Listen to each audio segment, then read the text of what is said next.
Alright everyone, Epic Slayers here, welcome back. Last week Massive made a surprise announcement, confirming that seasonal characters would not make the cut for Seasons 2.0 following community uproar. As you can imagine, this was met with mostly positive reception, as Massive seemingly heard the feedback and said nope, we don't want any of that. So have Massive and have The Division 2 turned a corner here? Are you one of the many that cheered when this news broke?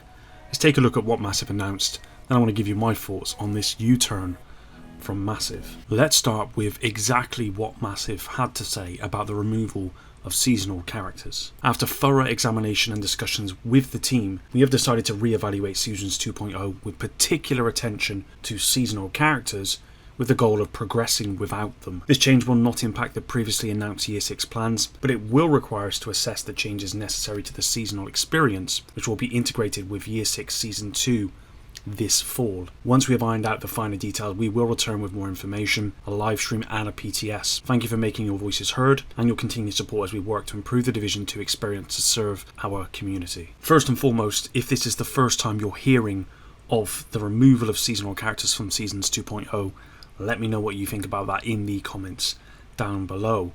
I did make a couple of videos about seasonal characters when they were first announced, and if you watch those videos you will know that I was very much excited to test these new seasonal character kind of formula out on the PTS, because I've never played a game before with seasonal characters. I felt the best way for me to give my thoughts and feedback was to actually test this out, which I appreciate was very much against what the overall community sentiment was. But I think also here lies in my problem, or my biggest gripe at least, with this announcement. I can't for the life of me remember a time when Massive announced a pretty huge feature coming to the game, seasonal characters, massive change to the game, and the general community didn't even get a chance to test it out on a PTS. They announced it, bad feedback, it got removed. I don't think that's really ever happened before, certainly not to this level. I personally would have loved to have tried this out, because at least on paper for me it sounded like something that I might enjoy, akin to a new survival experience every single season. Now the actual playable experience might have been a lot different of course, but I guess I'll never know now. I appreciate I'm certainly in the minority here within the player base, and Massive's announcement would confirm that as well. There's no way they made this U-turn unless they have pretty strong evidence this was going to destroy the player base. And of course, in many ways, I'm actually really thankful that Massive did make this decision, because it has received a lot of positive feedback. And more often than not, I'm always going to support the majority. But I really wish this would have made the PTS. For me, I guess I just don't understand why it had to be pulled now, and why it couldn't have been part of the PTS and then, following negative feedback, pulled at that stage. I'm assuming because, as Massive have said, they need to figure out a way to move forward with Seasons 2.0 and all the changes mentioned without seasonal characters, and I presume that's not going to just happen overnight. I'm sure the last thing that we all want, and the devs of course, is a delay, and I suspect if they had gone that route it would have caused a delay, so that would be my only guess. I think the biggest kind of positive surprise for me with this announcement was that Massive made a decision. There have been plenty of times when the community have not been happy with a decision made or a feature or something coming to the game, but the devs just kind of go with it anyway. Could Massive be turning a corner here? Massive have always been very reactive in my opinion, even when new features have been included within the PTS, for example, for testing, and the overarching feedback has always been negative, and this has been seen countless times on PTSs.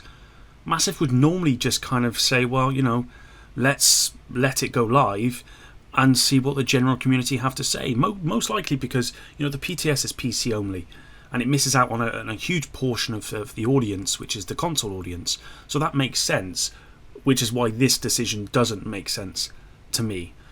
Here though, Massive have been, very proactive, making a quick decision to not proceed with a seasonal character plan, and for that, I have to applaud them. Credit where credit is due here. I know the community have been asking for this Massive to listen to their feedback and be decisive for the longest time, and here it is, Massive being decisive. It's what we all wanted. Now, I do hope this sets a precedent going forward, and Massive are more decisive with their decisions. When we have the Season 2 PTS for Year 6, there will undoubtedly be new weapons, features, and more that receive negative feedback across multiple phases of the PTS. If we have multiple phases this time, please, Massive, can we have multiple phases for the PTS this time around? I think the last PTS, there was like 1 week. That was it. It might have even, I think it was just the 1 week, which is just really shocking when you consider this is meant to be a test server. So we need multiple phases, ideally 3 phases. I guess 2 is acceptable. We need 3 phases. Anyway, moving on. I'd like to see Massive say, we've heard you and we've made X, Y, and Z changes for the live version. Because, even if it does go to crap in the live version, at least we can say Massive listened. I'm not naive as well to know that not everyone is going to be happy with every change, but there will be plenty of examples where 90% of the community say this is bad, and Massive have just let it run anyway. These are the times when Massive need to be decisive and make those changes. And I have faith they will, and I can't believe I'm saying that, but I do. Because let's not forget that Massive need to do everything in their power to satisfy the 90%, which isn't always the best idea, might I add, because the Division 3 has been announced, and they will need that 90% to buy the Division 3. They need to raise community morale, listen to what the community want, and appease the majority. That's how they're going to get people to buy the Division 3, and I think this step here, the step we're seeing here, where they've just been decisive, remove seasonal characters, I think this is one of those decisions that is based on them keeping this game alive as much as possible, satisfying the 90% because of future plans with the Division franchise. Anyway guys, there isn't really anything more I have to say. This did come out of nowhere. This is a massive surprise, of course, because I don't think we've seen anything like this before. But hopefully this isn't the last of the massive surprises, because I think we need more surprises like this. We need Massive to be more decisive going forward, and I think they will be. As I said, I have to applaud Massive here. This is what the community wanted, from what I could see and from what they could see. And they made those changes without a PTS, which I wish they had done on a PTS. I wanted this on the PTS. I am gutted. This didn't make the PTS, I really am. But the majority spoke and the majority won. And that's how it should be most of the time. Anyway, until the next one, epic out.